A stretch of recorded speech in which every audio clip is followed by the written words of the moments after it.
आईने आपल्या मुलाला झाडावर चढवलं, चेहऱ्यावर माखण लावलं आणि घरातच छोटीशी दहीहंडी बांधली. पण हे सगळं का केलं? चला तुम्हालाही 2 वर्षापूर्वीचा आमचा छोटासा माखनचोर काना दाखवते. तर नमस्कार मंडळी, कल्याणी ब्लॉग्स 98मध्ये खूप खूप स्वागत आहे. तर हे व्हिडिओ आहे 2 वर्षापूर्वीचा. आज आठवण झाली, मन भरून आले म्हणून तुमच्याशी शेअर करते. तर जन्माष्टमी जवळ आली होती आणि माझ्या मनात एकच विचार होता. यावर्षी माझ्या अनुजला अगदी खऱ्या बालकृष्णासारखं तयार करायचं होतं. छोटंसं पिवळं धोतर, गळ्यात मोत्याच्या माळा, डोक्यावर मोरपीस, हातात बासरी आणि शेवटी गालावर छोटंसं माखन.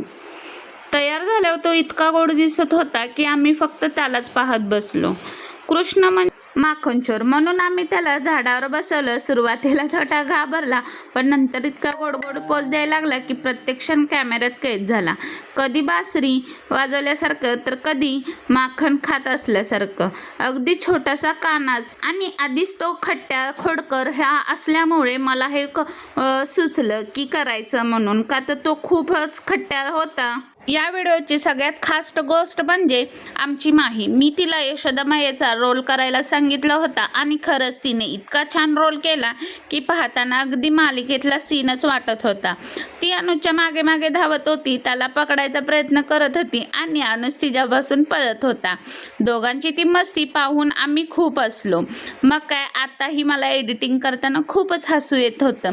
मग आम्ही घरातच छोट्याशा कानासाठी छोटीशी दहीहंडी बांधली. अनुजला ती फोडायला सांगितली. त्याने इतक्या उत्साहाने दहीहंडी फोडली की सगळ्यांनी टाळ्याच वाजवल्या. त्याच्या चेहऱ्यावरचा आनंद आणि उत्साह पाहून आमचाही दिवस खास झाला.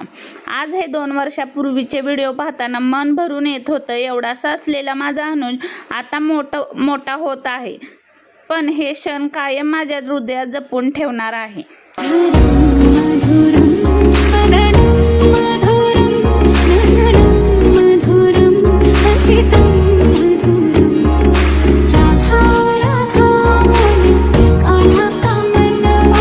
आणि हो, तुम्हालाही माझा छोटा माखनचोर काना आणि माही यशोदा आवडली असेल तर व्हिडिओला भरपूर प्रेम द्या. कमेंटमध्ये जय श्री कृष्ण नक्की लिहा आणि असाच फॅमिली ब्लॉगसाठी कल्याणीज ब्लॉग 98ला सबस्क्राईब करायला विसरू नका. जय श्री कृष्ण.